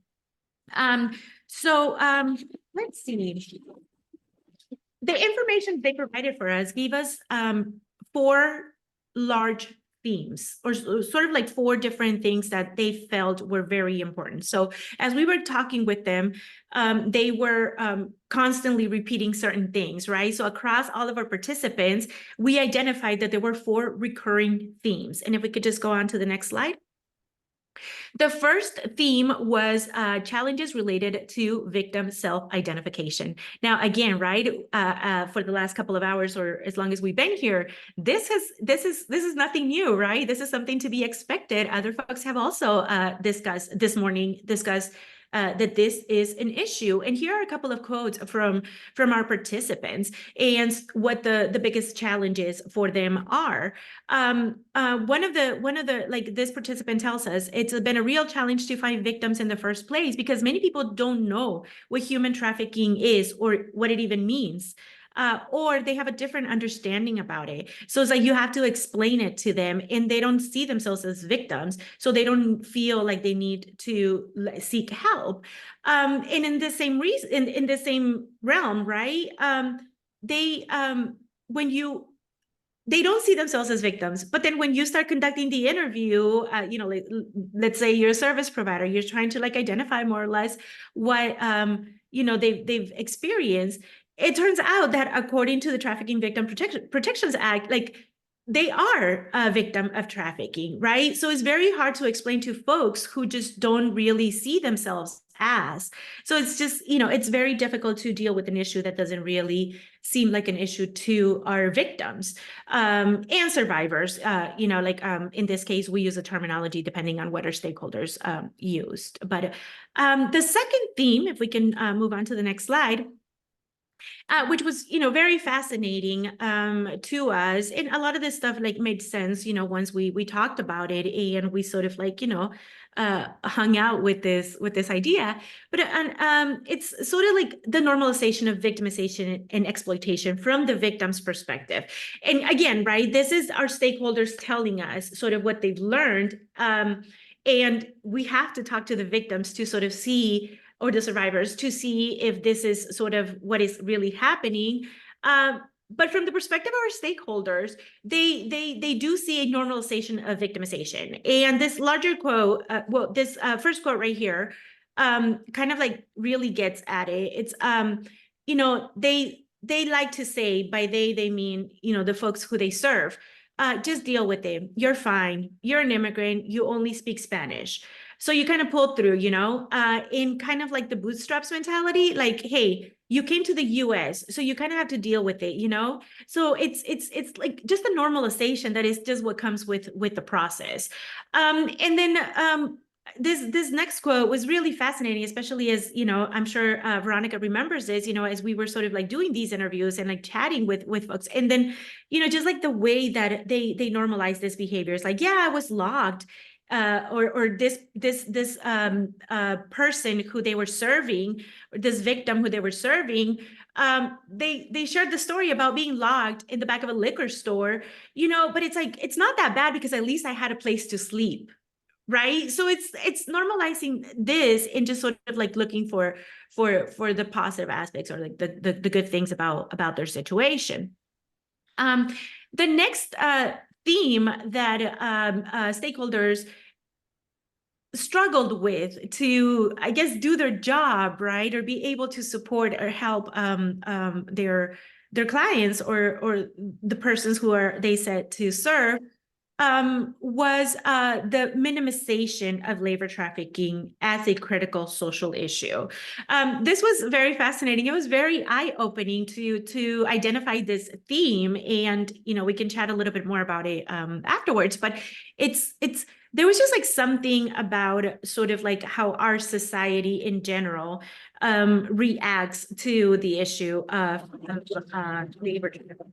So one of the things, like this first quote talks about sort of how we've like normalized it and almost made it a culture, right? So it doesn't matter sort of what you're going through. It doesn't matter that you're being exploited per se, or that you're being forced, to engage in this behavior, because you still have a job at the end of the day, right? So it's just a job.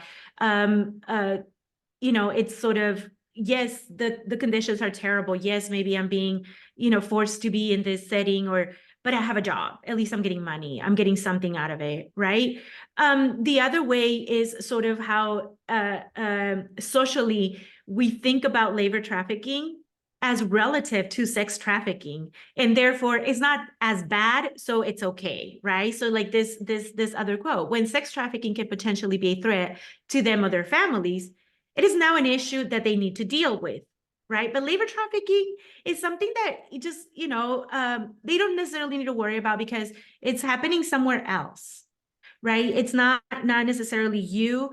And we just think about it in terms of, well, it's not really happening to me.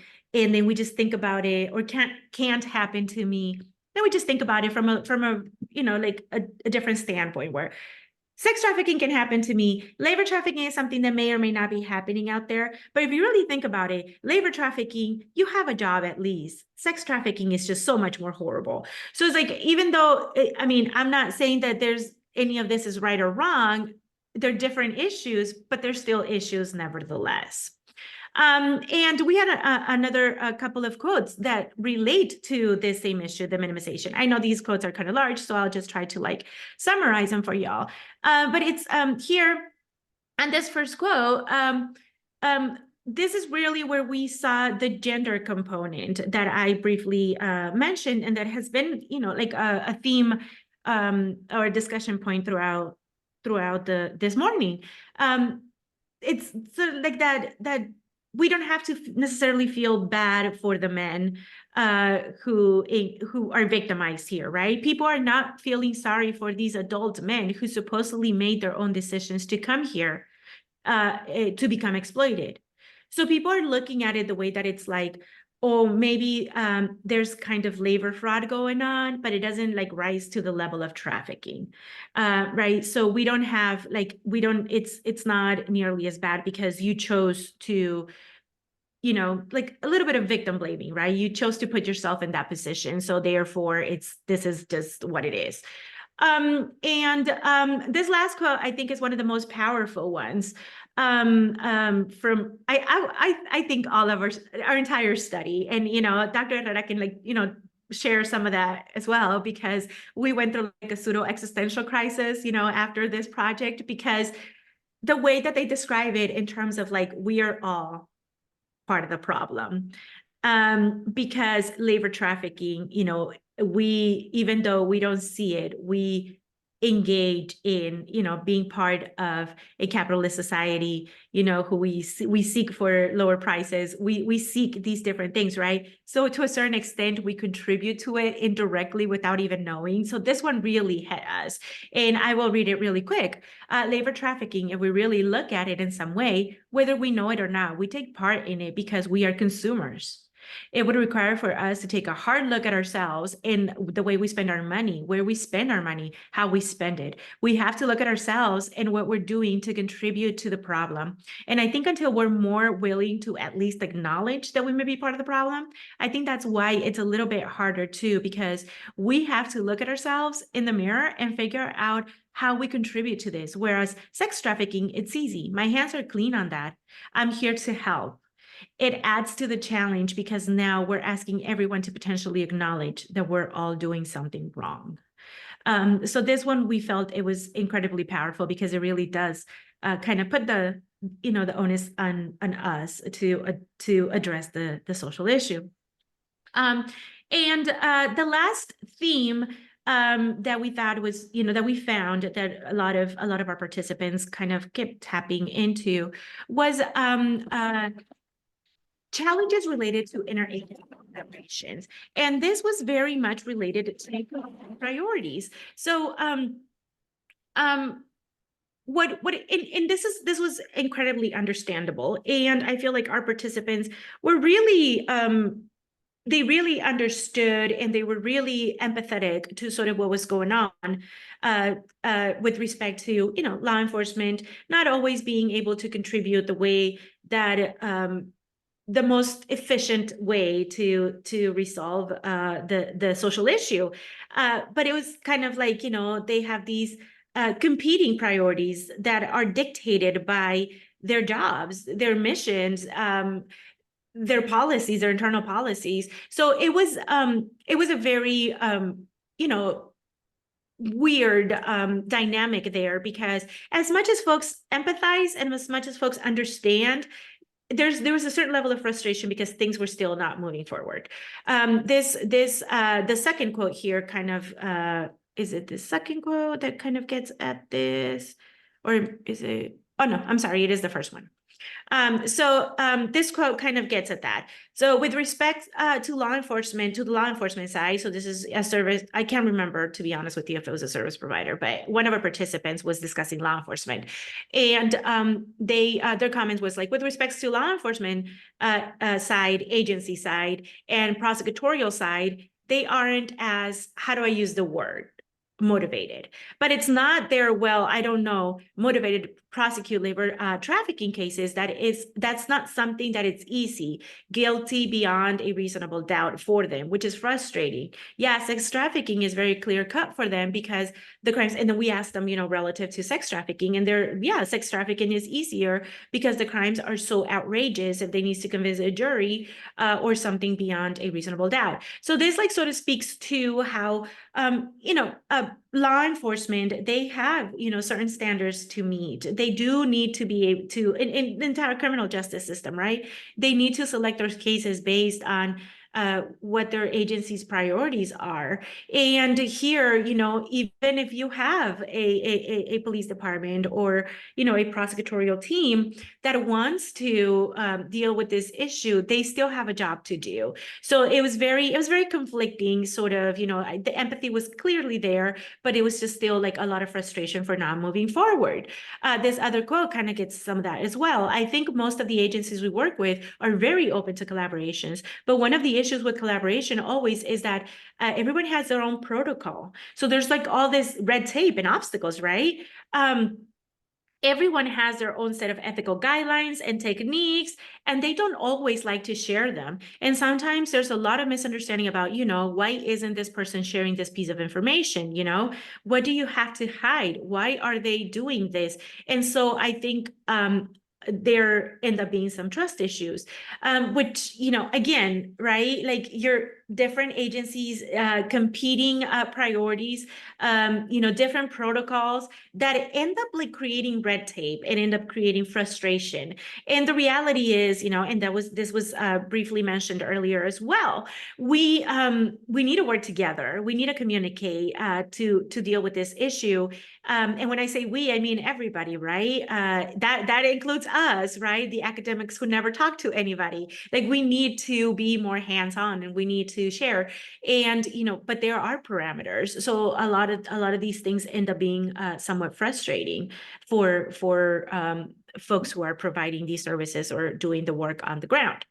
If I can get to the next slide. And this was one of the things that we asked our stakeholders, because we genuinely believe in this process. Every project that we do, we sort of work towards this.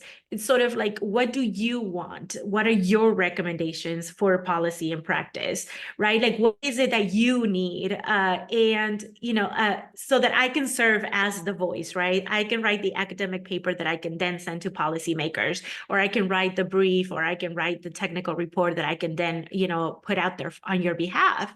And they're incredibly candid. And I'm sure that, the folks here empathize with this, right? And they did provide us with 4 strong recommendations for policy and practice. And I'm not going to go into too much detail about these. I'm happy to share the paper where we go into a little bit more detail of exactly what they meant by this. But one of the things that that was a recurring theme, and things that most of our participants asked for, were development of victim-centered and culturally competent intervention services. Again, this was, we talked a little bit about that, and we talked earlier today, this morning, like the importance of language, the importance of culture, the importance of like being available to everybody. And California, just like Texas, incredibly diverse. So you need to be cognizant of that. Community education and outreach about labor trafficking, so folks know how big of an issue it actually is. I have it doubled. I'm so sorry about that, which probably means that I'm missing one from the paper, but now y'all have to read the paper. Create better training and protocols for first identifiers.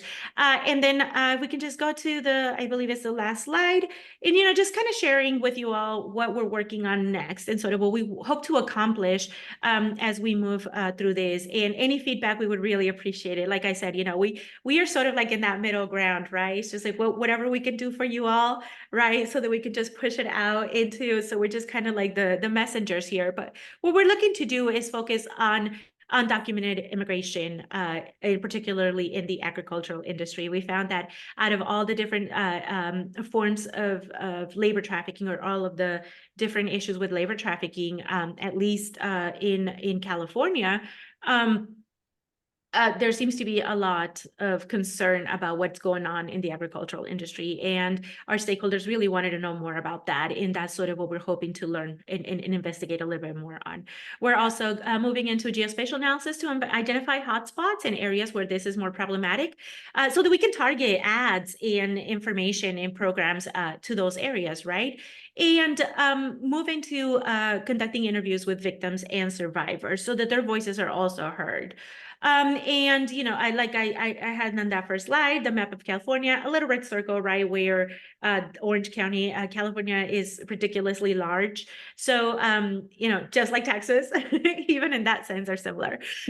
So move beyond just that, that small area, and also look at this, from a multi-state, right? Again, so this is sort of where me coming to Texas and sort of like, looking for those opportunities to expand some of this work. And I believe this is the last slide. If we could just move to the okay. And here's our contact info, or I guess our website. So this is all I have. So thank you very much for your time.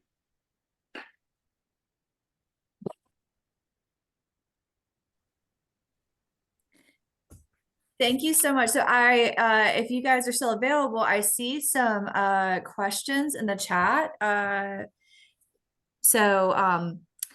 The first question for both of you: why do you think there is not a lot of awareness for labor trafficking? I know you got into that a little bit generally, but where do you think the lack of appetite for that public awareness stems from?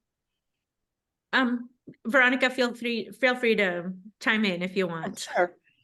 So one of the main issues, the paper that Dr. Nino was referring to, what we're focusing on that paper is the obstacles is just identifying. So that gets to the basic question. When we talk to the stakeholders, we're like, well, how much is happening in your area? They're like, wait a second, we need to just first identify, how do we even measure this. And the issues that we're finding is there's at the individual level. So the victims themselves, as Dr. Neer talked about, they're not self-identifying. It's not that they don't recognize that something's wrong. They don't recognize it's a crime because they're working. And I think that's the problem with labor trafficking. It's the intersection between criminality and labor that there's a disconnect, and no one department is taking responsibility for it, because the criminal justice department saying, well, that's your issue. It's a labor issue. The labor department saying, no, that's your issue. Then we have the civil lawyers going, well, maybe we can jump in to help out. Then we have all the stakeholders, especially the immigration lawyers, going, wait a second, these people actually fall under our labor trafficking or a trafficking victim definition. And it's at the individual level where people are not recognized. And again, a lot of these people that we're working with, especially with in the agriculture industry, they're undocumented. So they're expecting to be treated poorly. And even as U.S. citizens, we know that we have labor laws. There's stuff that we have to that people can't treat us certain ways. Not everyone has that understanding, first and foremost. So they're not self-identifying and seeking help. So when they are found, because they, police either find there's mention of something going on, the police go in and start asking questions, and like the man in the back of the story is like, no, I'm fine. I have a place to stay. Don't worry about me. So that's one issue. At the societal level, because there's a lot of public service campaigns about sex trafficking, and it is a huge issue. No one's talking about labor trafficking. We don't know how to identify it, because when we see it, we don't understand it, or we don't understand what that means. Again, because there's that intersect between you're getting paid. So is this a pay issue? So exploitation, or is it trafficking? There's that issue. And then even at the between the service providers and the collaborative effort, the different definitions of what constitutes trafficking. We have the federal definition, but at the local level, everyone defines it differently. So there's so many moving parts with this. It's hard to even grasp what is going on, because no one has the right definition and no one is on the same page, which is why the collaborative efforts are so important. One of the point that we missed is we're building stronger collaborations between different agencies so that we're all on the same page. Let us all be on the same page. That is how we get it out. And then we start doing public service campaigns. We train first responders, people that we often know. The same with sex trafficking, right? Doctors are the ones going to be seeing the injuries from this. How do they identify? So these are sorts of things that need to be moving forward. But at that first step, we have to identify why, and we're getting to that. And once we understand that, then how do we address the whys? Hopefully that answered your question. It did. One of the things that I was thinking about as you guys were talking is that probably a lot of people have experience of some kind of labor exploitation, and they might think, well, I was maybe abused in this way and I got through it, and it may actually, that experience of abuse might make them less sympathetic, unfortunately.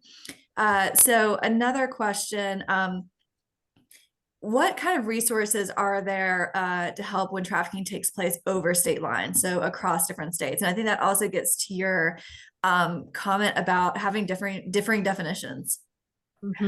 Yeah, that's a really tough one. I mean, that is a very tough one, and one that we encountered throughout our research, right? Because the different definitions, and then especially because with labor trafficking, it's very likely to happen across countries, right? International border lines. So it's Veronica, you might know better if there are any resources, really. Yeah, the resources, because we asked about that in Orange County.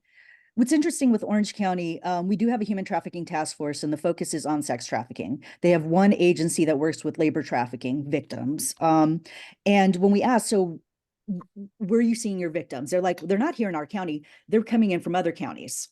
So there is the over county and over state, and they're like, we take anyone. If they are in our county, we are providing services. If that means that services means that we're taking them back to where they're coming from, or we're providing them services here. So there really is every county, because there's so much movement. We see the big one is immigration services and with immigration lawyers. So first getting them stable. And a lot of the stuff is the same thing. Some of the big issues that came up, a lot of the service providers are telling us that the survivors are not necessarily seeking criminal responses. They just want to have a stable job. So they're like, I don't want to work with the police officers, which makes it tricky with being identified as labor trafficking or receiving victim compensation at the state level, because you have to work with law enforcement on a case, which it has its own complications. I think that right now is in transition. They're changing that in California.